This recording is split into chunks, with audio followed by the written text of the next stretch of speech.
Good afternoon, I'm Raylene Ramsey. This is your afternoon news fix for Wednesday, the 27th of May. The Infrastructure Minister is standing by his claim Wellington Council is offloading unrelated debt onto new water entity Tiakiwai. Chris Bishop made the comment at a town meeting this month. The council's rejecting the accusation. It's explained that as water infrastructure makes up 33% of its total assets, it transferred that percent of its entire debt pool to Tiakiwai.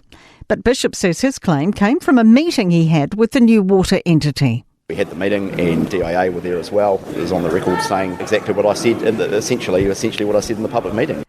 An Invercargill teen accused of sending bomb threats nationwide has been granted bail with special conditions to police opposition. The boy has automatic name suppression and is charged with 2 counts of threatening to do grievous bodily harm and threats to kill.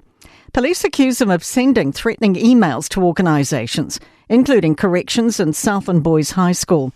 He's expected to enter a plea when he reappears in youth court in July.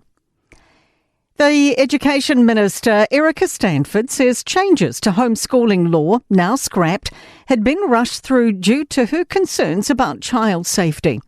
The government's dropped amendments proposed last week, which would have increased checks on children taught at home.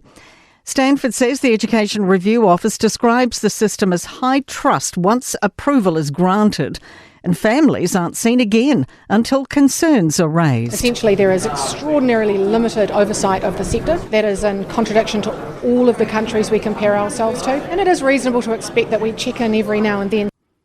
Reserve Bank Governor Anna Bremen has made the captain's call to keep the official cash rate at 2.25%.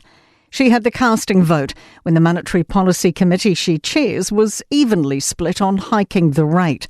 Business reporter Michael Sergel has more. The committee's 3 business and academic representatives wanted a hike, but the 3 Reserve Bank members wanted to wait. The committees noted the Iran war's keeping inflation high and slowing economic recovery. All 6 agree hikes are likely to be needed, so inflation returns to 2% next year.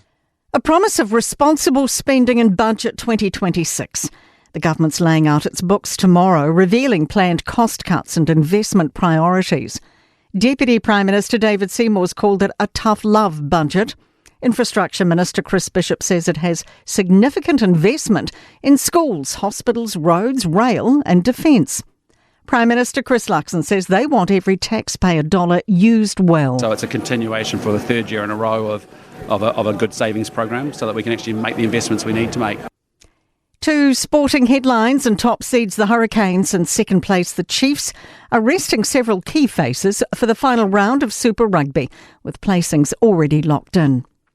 Incumbent All Black skipper Scott Barrett is facing 3 to 5 months out as he requires surgery on a troublesome back issue.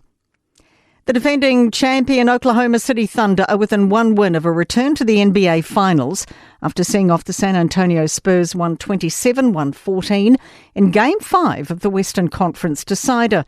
The Thunder lead 3-2. That is your latest news fix. We'll be back with the next update tomorrow morning from the Newstalk ZB newsroom.